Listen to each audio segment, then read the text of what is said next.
신용 점수를 단순한 숫자로만 생각하고 계신가요? 사실 신용 점수는 당신이 돈을 빌릴 때 적용되는 이자의 크기를 결정하고 심지어 취업이나 사회생활 전반에까지 영향을 미치는 당신의 또 다른 금융 얼굴입니다. 신용 점수가 낮으면 대출 이자가 높아지고 이는 결국 당신의 월급에서 새나가는 돈이 많아진다는 것을 의미합니다. 정말 심각한 문제입니다. 신용 점수는 당신의 금융 거래 능력을 평가하는 점수입니다. 점수가 높을수록 은행은 당신의 돈을 떼일 염려가 적은 우량 고객으로 판단하고 더 낮은 이자를 적용해 줍니다.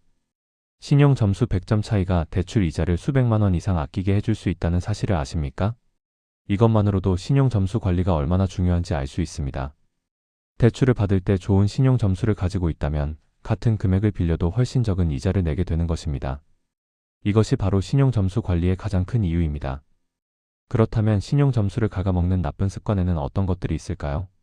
신용 점수는 한 번의 실수로도 급격히 하락할 수 있습니다. 시간이 오래 걸려서 올린 점수도 한순간에 무너질 수 있다는 뜻입니다. 따라서 이런 나쁜 습관들을 철저히 피해야 합니다. 먼저 첫 번째 나쁜 습관은 대출금 연체입니다. 이것이 가장 치명적인 습관입니다. 단돈 1만 원이라도 단 하루라도 연체하면 신용 점수에는 악영향을 미칩니다. 당신이 미처 인식하지 못한 작은 금액의 연체도 기록에 남는다는 뜻입니다. 특히 10만 원 이상, 5영업일 이상 연체하면 전국 금융기관에 공유되어 정말 치명적인 타격을 입게 됩니다. 이 수준의 연체는 신용 점수 회복에 수년이 걸릴 수 있습니다.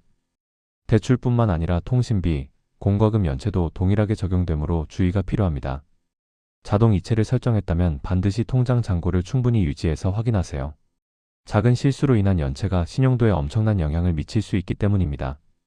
통장에 충분한 잔액이 없으면 자동 이체가 실패할 수 있으니까요. 두 번째 나쁜 습관은 현금 서비스와 리볼빙을 상습적으로 이용하는 것입니다. 현금 서비스라는 것은 신용카드를 통해 즉시 현금을 받는 단기 카드 대출을 말합니다. 급하게 현금이 필요할 때 편하게 느껴질 수 있지만 금융기관 입장에서는 위험 신호입니다.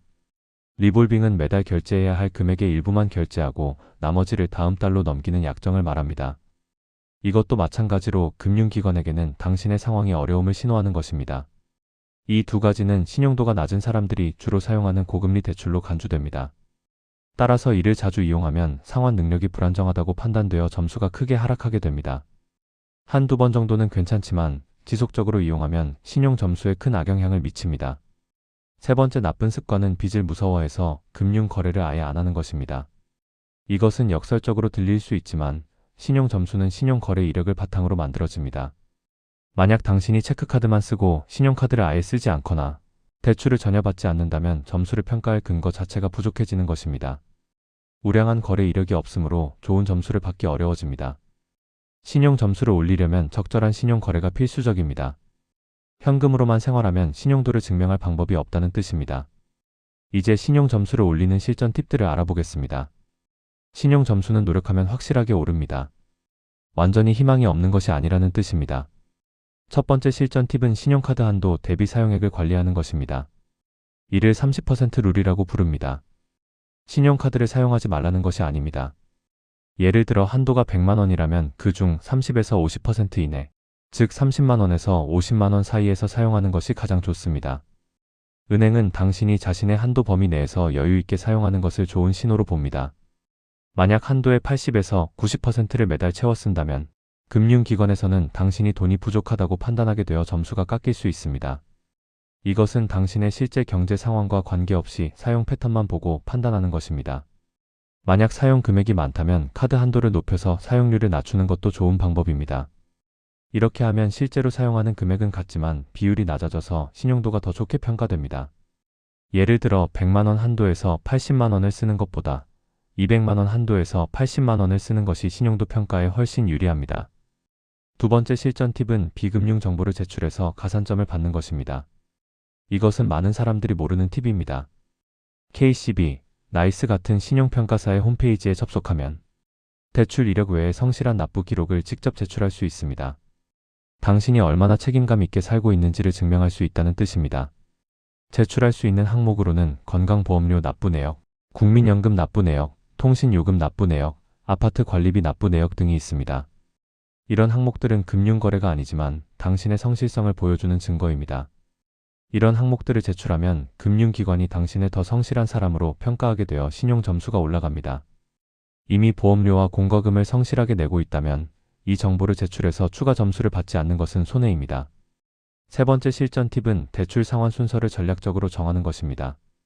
여러 개의 대출이 있다면 금리가 높은 대출부터 갚는 것이 우선입니다. 이것은 당연해 보이지만 신용 점수 관리 측면에서는 더 고려할 사항이 있습니다. 하지만 여기서 주의할 점이 있습니다. 오래전에 받은 대출은 상환 이력이 길어 신용도에 긍정적인 영향을 줍니다. 금융기관은 당신이 오랫동안 책임감 있게 대출을 관리해 왔다는 것을 평가합니다.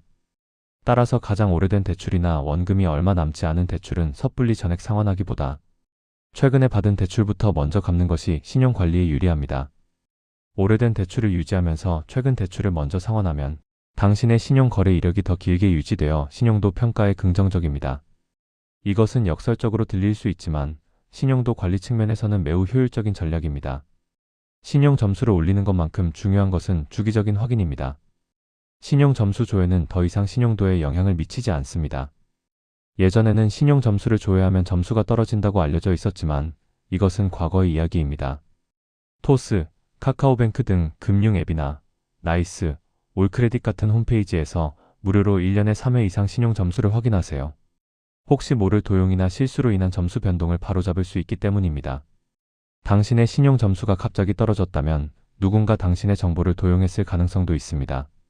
정기적인 모니터링을 통해 당신의 신용 상태를 항상 파악하고 관리하는 것이 중요합니다.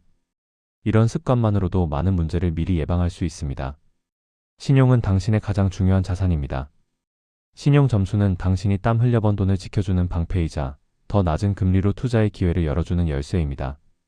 신용 점수가 높으면 주택 구매, 사업 자금, 창업 등 인생의 중요한 순간에 도움이 됩니다.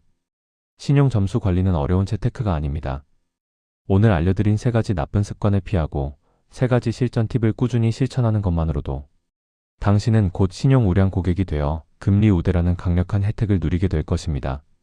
시작은 지금부터입니다.